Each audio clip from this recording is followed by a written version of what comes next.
So, আজি আমি class 5 or English or chapter part of যোনটো কবিতা সেই কবিতাটো আমি পঢ়িম আৰু সো মই কবিতাটো হোৱাটছআপতে লৈ লৈছো পাঠটো আৰু এতিয়া মই ফাৰ্স্ট যেটো বৰ্তন কৰো মই ফাৰ্স্ট প্যাৰাগ্ৰাফৰ সেকেন্ড প্যাৰাগ্ৰাফটো অলপ বুজাই দিম তাৰ পিছত এক্সপ্লেইন কৰাৰ পিছত এটা থাৰ্ড আৰু ফৰ্থ প্যাৰাগ্ৰাফলৈ যাম সো চেপ্টাৰটোৰ নাম হ'ল বাৰ্ড ষ্টপ কি কৈছে Think said the robin. Think said the joy. Sitting in the garden, talking one day. কি কৈছে ইয়াত ৰবিন আৰু জয় যোনটো হয় সেই দুইটা হ'ল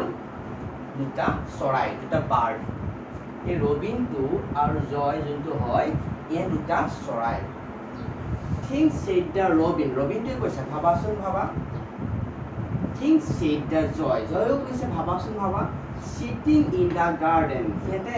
বাগিচা এখনত বহি পেলাই সেতে ইটোৱে সিটো ভাবি আছে ভাবি পেলাই ইটোৱে সিটো কৈছে ভাবাচোন ভাবা ভাবাচোন ভাবা talking one day ইটোৱে সিটোৰ লগত কথা পাতি পেলাই ভাবিবলৈ দিছে কি ভাবিবলৈ দিছে সেই কথাটো আমি সেকেন্ড প্যাৰাগ্ৰাফত পঢ়িম ইয়াত নতুন শব্দ দেখিলো আমি ৰবিন এইটো এটা চৰাই নাম জয় এইটো এটা চৰাই নাম গাৰ্ডেন মানে আমি ফুলনি বুলি গম পালো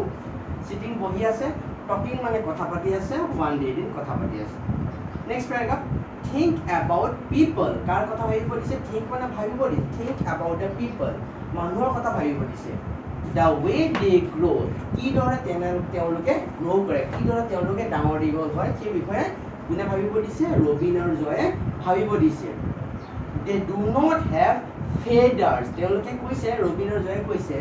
যে তেওঁলোকৰ feathers নাই feathers মানে কি তেওঁলোকৰ পাখি নাই At all you know তেওঁলোকে কি কৈছে যে মানুহৰ feathers নাই কোনো এডালো পাখি নাই সেই কথাটো এই দুটা কথা পাতিছে মই আকৌ ৰিপিট কৰি দিছো think said the robin ৰবিনে কৈছে ভাবাচোন ভাবা think said the joy জয়ও কৈছে ভাবাচোন ভাবা sitting in the garden talking one day এদিন ৰবিন আৰু জয় এখন ফুলত বহি পেলাই কথা পাতি আছে এইটো কি ভাবিবলৈ দিছে কি ভাবিব দিছে think about the people মানুহৰ কথা ভাবা The way they grow তেওঁলোকে কেনেকৈনো ডাঙৰ দীঘল হয় সেই বিষয়ে ভাবিব দিছে আৰু কৈছে they do not have feathers তেওঁলোকৰ কোনো পাখি নাই at all you know তেওঁলোকে কোনে কৈছে ৰবিন আৰু জয় কৈছে গতিকে ফাৰ্স্ট দুটা প্যাৰাগ্ৰাফত আমাৰ কোৱেশ্চন আমি জানিব পাৰিম দুটা চৰাই নাম আছে আৰু তেওঁলোকে কিহৰ কথা ভাবিছে মানুহৰ কথা ভাবিছে তেওঁলোকে কেনেকৈ ডাঙৰ দীঘল হয় সেই কথা আৰু এটা কথা উল্লেখ কৰি দিছে যে মানুহৰ কোনো feathers নাই কোনো পাখি নাথাকে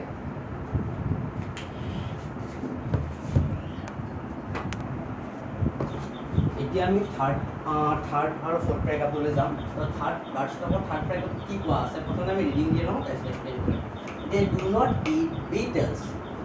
they do not grow wings they do not like sitting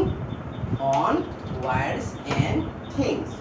লাইনটো কি কৈছে they do not eat beetles তেওঁলোকে কি নাখায় বুলি কৈছে মানুহ তেওঁলোক মানে আমাৰ কথা কৈছে চৰাই চিৰিকটি ৰবিন আৰু যে আমাৰ কথা কৈছে কি কৈছে they do not eat beetles মানুহ কি নাখায় beetles মানে কি পোক পতংগ যোনবিলাক হয় beetles এটা এক প্ৰকাৰৰ পোক হয় সো মানুহে পোক নাখায় সেই পোকটো নাখায় they do not grow wings মানুহৰ কোনো দেউকা নাথাকে চৰাই যেনেকৈ দেউকা থাকে উৰি যাব পাৰে তেনেকৈ মানুহৰ কোনো দেউকা নাথাকে they do not like sitting on wires and things যেনেকৈ তোমালোকে জানা যে চৰাই চিৰিকটিবিলাক কি কৰে লাইটৰ কাৰেণ্টৰ তাৰত বহি থকা দেখিছা তোমালোকে তাৰপিছত তোমালোকৰ মা দেউতাহঁতে কাপোৰ কানি মেলে যে তাঁৰডাল ৰছীডাল সেই ৰছীডাল যে বহি থকা দেখা তেনেকৈ মানুহে জানো তেনেকৈ বহিবলৈ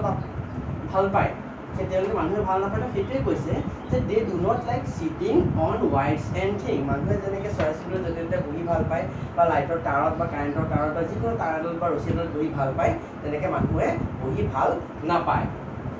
আমি এতিয়া ফৰ্থ এণ্ড লাষ্ট প্যাৰাগ্ৰাফলৈ যাম কি কৈছে think said the robin think said the joy আকৌ ৰবিনে কৈছে ভাবাচোন ভাবা আকৌ জেও কৈছে ভাবাচোন ভাবা are not people funny to be that way তেওঁলোকে ফাইনেলি কি কৈছে যে ভাবাচোন ভাবা মানুহসকলে যে তেনেকৈ যে ব্যৱহাৰ কৰে বা তেনেকৈ থাকিব বিচাৰে এইটো হেৰি নহয় জানো ফানি শব্দটো কম মই কি ধেমেলীয়া নহয় জানো ধেমেলীয়া তেওঁলোকে ধেমালিৰ চৰাই কি কৰিব বিচাৰিছে মানে তেওঁলোকে এইবিলাক একোৱেই নাথাকে গতিকে যেতিয়া বাৰ্ডছবিলাকে আমি চৰাইৰ লগত যেনেকৈ কম্পেয়াৰ কৰোঁ চৰাইও তেনেকৈ আমাৰ লগত কম্পেয়াৰ কৰিছে গতিকে ইতিমধ্যে আমি চেপ্টাৰটো পঢ়িলোঁ ইয়াৰ পিছত মই কুৱেশ্যন এনচাৰখিনি লিখাই পেলাই তোমালোকক আৰু এটা ভিডিঅ' বনাই দিম